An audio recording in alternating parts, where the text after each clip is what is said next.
কোটা সংস্কার আন্দোলনের প্রভাবে 18 জুলাই থেকে বন্ধ হয়ে যায় দেশের সব যাত্রী ও মালবাহী ট্রেন চলাচল।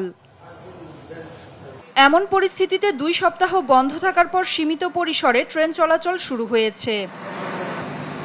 সকালে দেওয়ানগঞ্জ কমিউটার ও Turag commuter train Kamalapur rail station থেকে ছেড়ে যায়। এদিকে ট্রেন চলাচল শুরু হওয়ায় সকাল থেকে টিকিট কাউন্টারগুলোতে যাত্রীদের উপস্থিতি লক্ষ্য করা গেছে।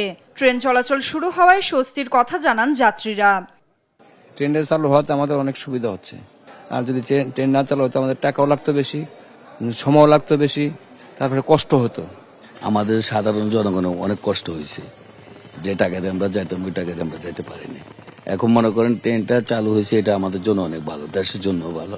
যাত্রী নিরাপত্তায় বাড়তি ব্যবস্থা নেওয়া হয়েছে বলে জানান কমলাপুর রেলওয়ে স্টেশন মাস্টার। ছেড়ে যাওয়া ট্রেনগুলোয় যাত্রীরা স্বাচ্ছন্দ্যে ভ্রমণ করেছে বলেও জানান তিনি।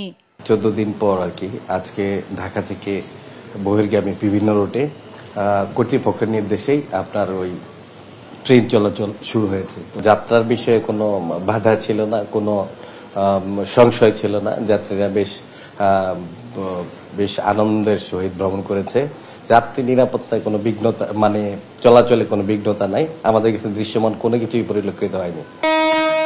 স্বল্প দূরত্বে ট্রেন চালু হলেও এখনো বন্ধ রয়েছে আন্তনগর ট্রেন। পরিস্থিতি স্বাভাবিক হলে আগামী সপ্তাহ থেকে শুরু হবে চলাচল। নাফিয়া ফারজানা, দেশ টিভি, ঢাকা।